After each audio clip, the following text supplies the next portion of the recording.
Hola, bienvenidos al podcast, a capítulo número 4. Este día tenemos una invitación muy especial para que nos acompañe para un tema fundamental. Vamos a hablar de programas sociales. Si algo se ha destacado en este gobierno en los últimos 5 años es el manejo de los programas sociales. Y no hay nadie mejor en Sinaloa, yo diría, para tocar ese tema que nuestro invitado el día de hoy, Omar Garfias, a quien le agradecemos mucho su presencia en el capítulo número 4 del podcast Súmate. Bienvenido, Omar. Te agradecemos mucho tu presencia. Quisiera empezar esta charla en el podcast de Súmate, empezando por decir que efectivamente este gobierno en particular ha hecho mucho hincapié en el tema de los programas sociales, y la realidad es que los programas sociales vienen de hace mucho tiempo para acá. Entiendo que a partir de López Portillo, puede ser que hasta antes, pero sin temor a equivocarme, este gobierno ha sido el que fundamentalmente y más preponderantemente ha hecho énfasis en este tema.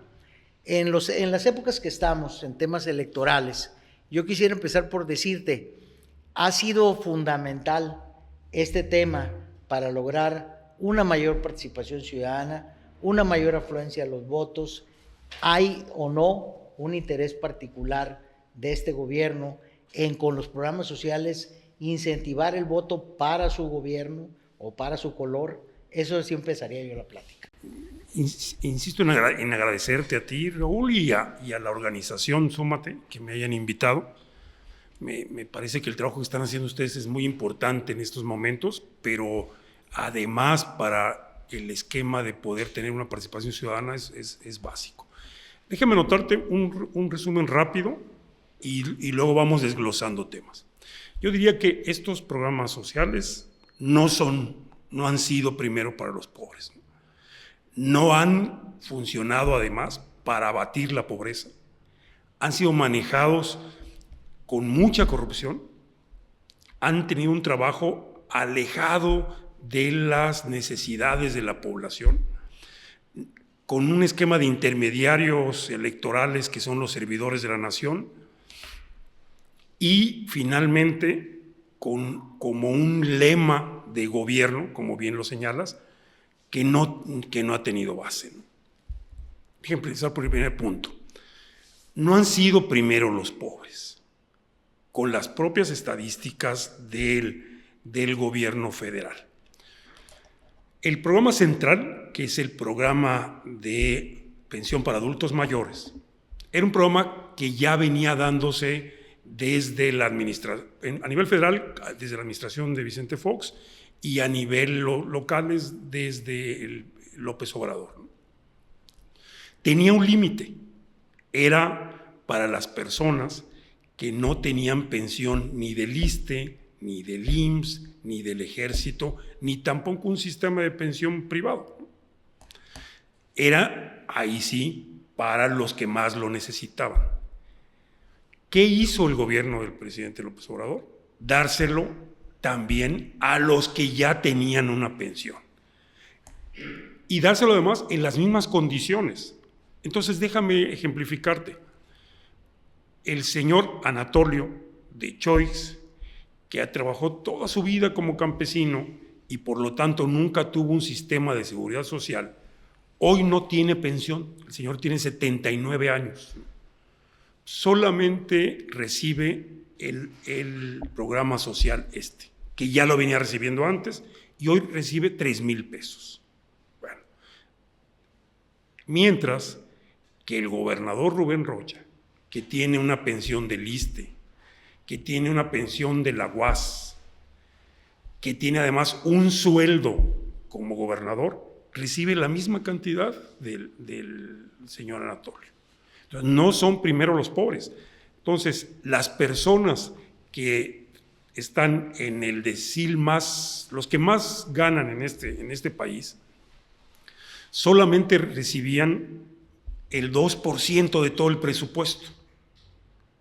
Hoy reciben el 9%. O sea, la intervención del gobierno federal fue ampliarlo a los adultos mayores que menos lo necesitaban. Y en ese programa es donde se va la mayor cantidad de recursos. O sea, hoy, para dimensionar, por ejemplo, inversiones, para crear la carretera Mazatlán-Durango, que ya tenemos todo muy claro lo que detonó, el nivel de prosperidad que detonó para Mazatlán, se invirtieron 28 mil millones de pesos. En el programa de pensión para adultos mayores se invierten cada año 429 mil millones de pesos. O sea, no se crea infraestructura, ese es el segundo problema. O sea, esa inversión se da entonces en efectivo para personas que incluso no lo necesitan. Mi mayor ejemplo es el gobernador Rocha, no lo necesita y cobra sus 3 mil pesos, ¿no? Porque él dice que tiene su derecho y además se la entregaron públicamente, o sea, no lo hizo a escondidas. O sea, esa es la lógica de este programa. Y en lugar de ello, entonces, esa inversión ¿a qué no se va? Pues no se va a construir hospitales, no se va a construir escuelas, no se va a construir más carreteras que detonen inversión. O sea, habríamos podido hacer con ese recurso una gran cantidad de infraestructura educativa. Y de salud, ¿qué ocasiona, por ejemplo, en el segundo punto, y te devuelvo la palabra, qué ocasiona entonces el hecho de que cuando empezó este gobierno había 20 millones de personas que no tenían acceso a los servicios de salud? En la última medición del propio gobierno de Coneval, son 50 millones las personas que no tienen acceso a la salud, porque este gobierno no ha creado infraestructura. Damos cuenta de que Coneval habla de una disminución de la pobreza. La razón de esa disminución no son los programas sociales, es el incremento del salario mínimo, que me parece que fue una medida acertada. Ahorita podemos decir algunos matices que hay que hacerla, pero fue una medida acertada. O sea, las personas son menos pobres porque en sus trabajos les están pagando más, no porque tengan mejor acceso a la salud, no porque tengan mejor acceso a educación, ni a servicios básicos, ni vivienda. En esa parte está totalmente abandonado. Y una muestra de que no son los primeros los pobres es que la cantidad de pobres en situación de extrema pobreza aumentó, porque son los sectores que han sido más excluidos de los programas. Es correcto. A ver, Omar, en otros gobiernos, sin decir en particular ninguno, tuvieron mucho la construcción de los padrones para poder ubicar, y yo concuerdo mucho contigo, que ahora no se ha tenido el cuidado de decir quién requiere el apoyo social. Yo hace mucho aprendí la frase que se la checan a los chinos, de que no hay que regalar el pescado, sino enseñar a pescar. Sin embargo, en este gobierno se volvió tabú, porque aquí ya no podemos decir eso. Aquí sí quieren regalar el pescado indiscriminadamente y sobre todo sin tener la ubicación de dónde está la necesidad más ingente y mayor. Pero por otro lado, la pregunta concreta sería, ¿será indefinido ese apoyo? ¿No habrá manera de que en algún momento dado la familia en sí salga de la pobreza o de los niveles necesarios para poder ingresar a otro decil? Eso creo que es fundamental, y en otros gobiernos se hablaba de eso. No podemos en un país que tenemos carencias económicas indefinidamente tener apoyos sociales abiertos y sin padrón. Otro ejemplo que te doy, aparte de de adultos mayores, es el de Sembrando Vida. Ese es un programa que les dan 5 mil pesos mensuales a campesinos que tengan 5 hectáreas. Se los dan para sembrar ya sea árboles frutales o algún otro tipo de árboles. Lo que no han hecho es mejorar la productividad de esos campesinos. Entonces no hay inversión en mejora de tecnología, no hay capacitación, no hay asesoría de ingenieros agrónomos de extensión, de manera que esos campesinos están dependiendo de ese regalo de los 5 mil pesos. ¿Qué pasó? Fue mal planeado, o sea, mal diseñado. Aquí en Badiraguato pues no había manera de subir las semillas. O sea, ¿cómo vas a subir las semillas de los árboles que quieres hacer? Bueno, ya llegando, ¿cómo los vas a distribuir? ¿Qué van a hacer con esos árboles? O sea, ¿van a ser solamente ornato para su parcela? O sea, son árboles frutales, allá ya tenían frutas. O sea, es un diseño de alguien de aquí en la ciudad que dijo, sí, que hay que mandarles árboles frutales. Y luego, ¿qué van a hacer las frutas? ¿Las van a comercializar? ¿A través de qué proceso de conserva? Allá ellos ya tenían, ¿para qué necesitaban? De manera que finalmente ha resultado ser solamente un regalo de 5,000 pesos. ¿Qué debió haberse hecho? Un programa de democratización de la productividad, porque esos campesinos, la brecha entre ellos y los grandes agricultores que vemos a Culiacán es muy amplia. Hay campesinos que siembran esas 5 hectáreas y tienen rendimientos de 2 toneladas por hectárea, mientras acá en el valle hay rendimientos de 13, 14 toneladas por hectárea, ¿no? ¿Qué había que hacer? Pues compartirles la tecnología, la asesoría, la semilla, el financiamiento. Si eso se hubiera hecho al inicio de este gobierno, esas personas tendrían mucho más de esos 5,000 pesos y por trabajo de ellos. Algunos de ellos con los 5,000 salieron de la pobreza, rebasaron la línea de la pobreza. Pero tú lo acotas muy bien, lo señalas. En realidad salieron porque se les está regalando un dinero, no porque ha crecido su capacidad de generar riqueza. Entonces, ese es un tema fundamental. El otro punto que señalaba, hay una enorme cantidad de observaciones de manejo de corrupción de los programas sociales. El mayor lo señaló el exsecretario de Hacienda de esta administración, el primer secretario, Carlos Ursúa, lo señaló muy claro. Hay un padrón de beneficiarios y hay un censo de población que hizo el INEGI y hizo el CONAPO y actualiza CONAPO. La diferencia entre el número de beneficiarios y el censo del INEGI es de 600,000 personas. O sea, son más los beneficiarios del programa que las personas que reporta INEGI que viven en este país, ¿no? Es enorme la diferencia. Y cada auditoría que les ha hecho la Auditoría Superior de la Federación ha encontrado cómo hay una gran cantidad de personas que solamente firman. En el programa de adultos mayores hay adultos que están reportados muertos hace 10 años, hace 15 años, pero han estado cobrando. El manejo no ha sido pulcro, el manejo ha sido absolutamente sesgado. Es correcto. Fíjate, Omar, esto me llama a comentarte y a preguntarte.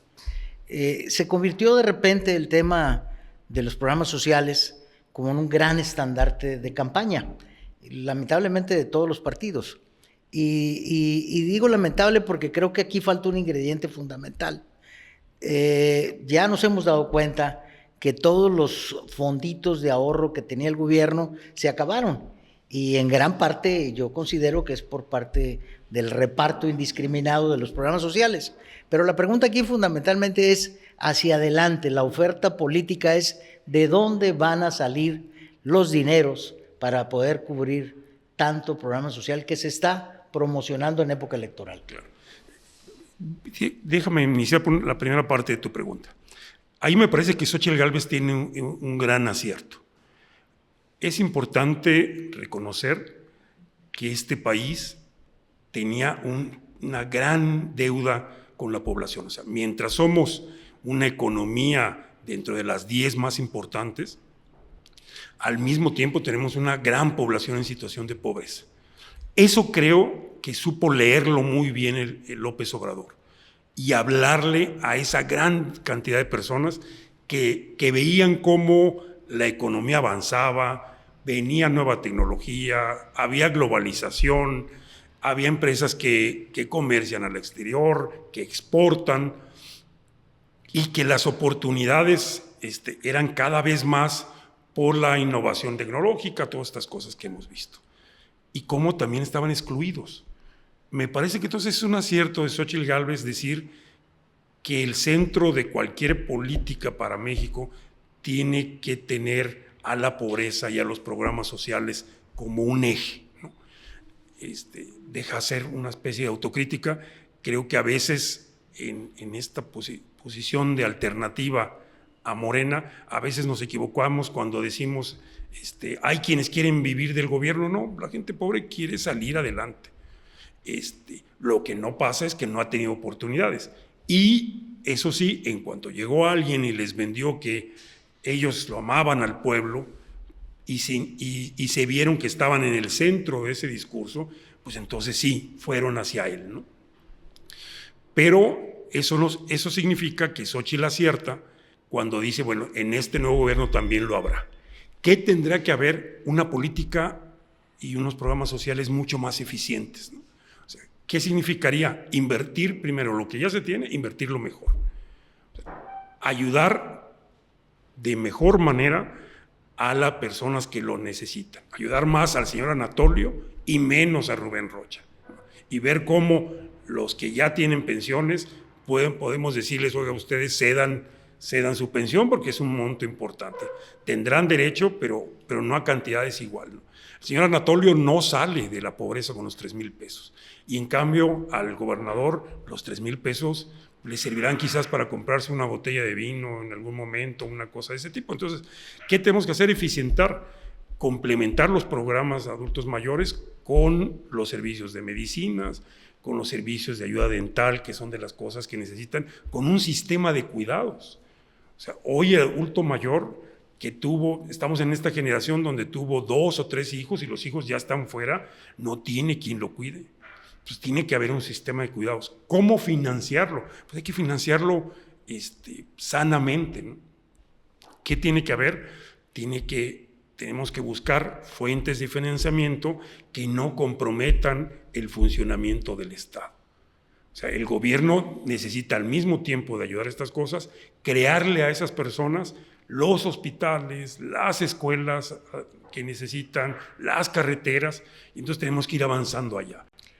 Fíjate que una cosa que me he percatado yo es que obviamente tú estás en lo correcto. El incremento en el salario mínimo efectivamente fue arriba del 20%, pero creo que no ha sido la solución porque fundamentalmente se incrementaron con la inflación muchos de los precios de la canasta básica del mexicano. Pero al margen de eso, si tú volteas, y te voy a cambiar un poquito de enfoque, volteas hacia las áreas de economía, de la Secretaría de Economía, pues prácticamente terminaron con todo lo que es el incentivo para que la gente inicie sus propios negocios. Pues estaban las pymes y había cerca de 60 programas, Omar, en las pymes que prácticamente desaparecieron. Entonces, por un lado está el incentivo de seguir dándole regalado un apoyo al pobre, pero por otro lado no le das alternativa al mexicano en general de que brinque de la pobreza a generar su propia manera de subsistir. Entonces yo creo que eso tampoco provoca que realmente vayamos a una palabra que tú dijiste con mucha certeza, productividad del país. Exacto. Mira, tenemos dos grandes riesgos. Uno, esta falta de democratización de la productividad. O sea, en el país tenemos empresas que afortunadamente son muy eficientes, que compiten a nivel mundial, pero tenemos un gran conjunto de empresas y de trabajadores muy alejados, con una brecha muy grande entre ambos.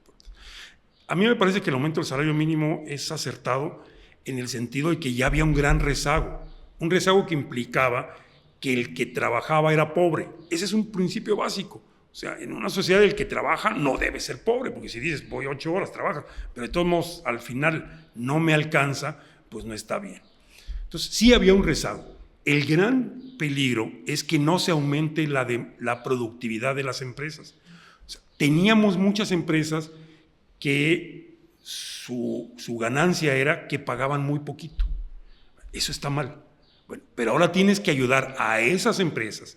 Ya las obligaste a pagar más, entonces ahora les tienes que ayudar a que sean más eficientes, a que su ganancia sea que tienen una buena actuación en el mercado. Y para eso tienes que acompañarlo con todo lo que ya está probado. O sea, tienes que ayudar a esas pequeñas empresas a que tengan un mejor sistema de contabilidad, que aumente su tecnología, que digitalicen sus procesos, porque si no, entonces lo que va a pasar es que no van a poder pagar el salario mínimo y van a cerrar y esos trabajadores se van a quedar ahora sin trabajo. Entonces, ese es un gran riesgo y esa es una política que debe haber, pero no la existe. Este gobierno y también Claudia Sheinbaum no tienen la perspectiva de generar riqueza, sino solamente, y ya les gustó, el esquema de yo regalo y luego voy a obligar y amenazar a los que reciben el apoyo, ¿no? Fíjense, el presidente se queja de que el INAI cuesta mucho. Y dice, no, ¿para qué tenemos una institución que nos revisa? Y el INAI es central para que podamos todos poder supervisar y controlar a los gobiernos. Por eso él no quiere que exista. Él se queja entonces que cuesta mucho y el INAI cuesta 1,000 millones de pesos. ¿Sabes cuánto cuesta la operación de los servidores de la nación? 3,200 millones de pesos. Entonces le duele mucho dar para la transparencia, pero para que haya personas que estén obligando y coercionando a los beneficiarios de los programas, no le cuesta, no le duele que se invierta 3,200 millones de pesos. Hay cerca de 19,200 servidores de la nación en todo el país. Él presume de que los programas sociales ahora no tienen intermediarios. Entonces, ¿cuál es el papel de esos servidores de la nación? ¿Para qué sirve? O sea, si no hay intermediarios, si ya recibe la gente el dinero directo, ¿para qué quieres gastar 3,200 millones de pesos en 19,000 gentes que anden ahí molestando? ¿Qué están haciendo? Ese es un subsidio a Morena. O sea, son 19,000 trabajadores del gobierno que andan haciendo trabajo para un partido, con el chalequito igualito. O sea, no es una finta. O sea, el chalequito de los servidores de la nación es exactamente igual al chalequito guinda que usa Moreno. Entonces, esa sí es otra de las muestras de que los programas sociales están pensados en una manera de control político y electoral. Sí. Lamentablemente, Omar, hay cosas que las han vuelto casi malas palabras, como hablar del aspiracionismo en México. Y yo creo que en realidad ahí, como sociedad civil, necesitamos insistir para contrarrestar la idea de este gobierno que el aspiracionismo es totalmente válido. Es la única manera que por lo menos yo en lo personal conozco de salir adelante como sociedad. Y los países que ahora admiramos por ser democracias más consolidadas, quizás de más años, pero más ricas y más justas, pues partieron de tener aspiración en su gente y darle oportunidad a la gente que salgan. Y ahora se convirtió en una competencia de ver quién ofrece más. Están jugando no solo con las bolsas, también con disminuir la edad para que la gente tenga acceso a los programas sociales. Y la bolsa es finita, a final de cuentas es una sola cobija, que si le jalas mucho para un lado, pues se descobija la otra parte. Yo creo que ese tipo de cosas como sociedad civil tenemos que insistir en que el aspiracionismo es total y verdaderamente correcto para una sociedad que aspira a salir adelante. Yo te diría, me parece muy bien el énfasis que ha hecho Xochitl Gálvez de decir, sí vamos a dar más a quien más lo necesita. O sea, hay adultos mayores que esos 3,000 pesos no los sacan de la pobreza, los hay. Entonces, con ellos, una política eficiente es, no puedes tratar igual a los desiguales. O sea, con quien más lo necesita, lo tienes que ir trabajando mejor. Y un punto final de esta imagen de los pobres, ¿no? Hay muchos compañeros que se equivocan en señalar, es que a ellos les gusta estar así. La gente más pobre de este país, por ejemplo, de Oaxaca y de Chiapas, vienen acá a trabajar. O sea, dejan su casa. O sea, yo quisiera ver cuántos de nosotros estamos dispuestos a irnos a trabajar, a recorrer el país, o sea, en un viaje de 26, 27 horas, a trabajar en el sol, en el campo. O sea, la gente pobre de este país no está tirada en la hamaca. Son aspiracionistas porque hacen todo ese esfuerzo. Ahora, por ejemplo, mucha gente baja de Chihuahua, atraviesa la sierra, vienen cargando con los niños, porque no hay un sistema de cuidados que digas, dejo allá a mis hijos, se van a trabajar y lo hacen por ellos, ¿no? Entonces, el conjunto de la población en situación de pobreza no está pidiendo vivir del gobierno, está pidiendo trabajo, siguen trabajando.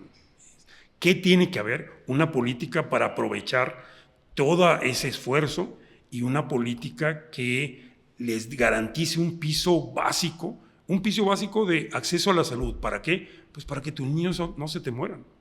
O sea, el gobernador Rocha, por ejemplo, prometió al inicio de su gobierno que iba a crear un sistema de programas para los jornaleros. No creó ninguno. El primer año murieron 8 niños en la zona de Guasave. 8 niños murieron de diarreas y de enfermedades respiratorias, de papás que trabajaban, no papás que estaban en la hamaca. Fueron 5 secretarios, que resulta que 3 de ellos ahora son candidatos. Dijeron que iban a hacer un programa especial. Al siguiente año, ahora murieron otros 4. O sea, no resolvieron ningún problema. O sea, el problema de la pobreza está vivo. O sea, es una situación lamentable. Por ejemplo, que toda la cantidad de jóvenes que vemos que andan de punteros o de sicarios. O sea, las necesidades de la gente en este país y en este estado no se han resuelto. Sí, me parece muy acertado tu comentario, Omar. Y la realidad, ya dando pie a agradecerte de tu presencia en este capítulo del podcast Súmate, yo te diría, queda claro con tus comentarios y con tu atinada participación que habría que puntualizar los programas sociales, que sí hay gente que lo requiere, que sí hay necesidad de los programas sociales para apoyar, pero tú tienes un punto muy importante. Con 3,000 pesos no lo vamos a lograr, no focalizados menos lo vamos a lograr, y sobre todo sin un incentivo para poder provocar que con la gente interesada en salir adelante reciba un apoyo para poder mejorar. Hay el caso de la India, donde apoyos muy pequeños, increíblemente de $100, compran una olla y hacen un guiso y empiezan a salir los famosos microcréditos que en la época de Vicente Fox llegaron al país. Eso también se suspendió y eso no da ningún incentivo para salir de la pobreza. Y yo para finalizar te haría una pregunta. Omar, ¿cómo logramos como sociedad civil, poniendo el ejemplo de Súmate, hacer que la participación ciudadana influya en mejor organización de los programas sociales, y cómo logramos, sociedad en su conjunto, poder puntualizar esos temas y obviamente tener los medios de comunicación suficientes para poder insistir en la materia? En realidad ustedes nos están poniendo el ejemplo, porque este es uno de los trabajos que se tiene que hacer. O sea, tenemos que discutir ese tema, tenemos que deliberarlo, tenemos que encontrar soluciones y mientras más voces sean y mientras más unidas lo podamos hacer, va a sonar mucho más alto y va a ser presión. O sea, los gobiernos en todas las sociedades funcionan a partir de que la sociedad los controla, los vigila y los denuncia. Esas 3 funciones son importantísimas de la opinión pública. Si no lo hacemos, pues vamos hacia abajo. No, pues no me queda más que agradecerte, Omar. La realidad es que ha sido una plática, creo que muy interesante, y espero que a los que visitan el sitio de Súmate Podcast les haya parecido interesante. Son temas que tú bien señalas, hay que tratar, hay que discutirlos y hay que ampliarlos. Les agradecemos mucho su presencia en el podcast, y a Omar en especial le reitero mi agradecimiento. Gracias a ustedes. Pues una vez más agradecemos su presencia en el capítulo número 4 de este podcast Súmate. Agradecemos especialmente a nuestro invitado de hoy, que creo que fue una plática sumamente interesante. Me quiero referir a Omar Garfias, un verdadero especialista en temas de apoyos sociales. Les agradecemos y los esperamos en el próximo capítulo, en el 5º, en este link que aparece abajo en la pantalla. Muchas gracias.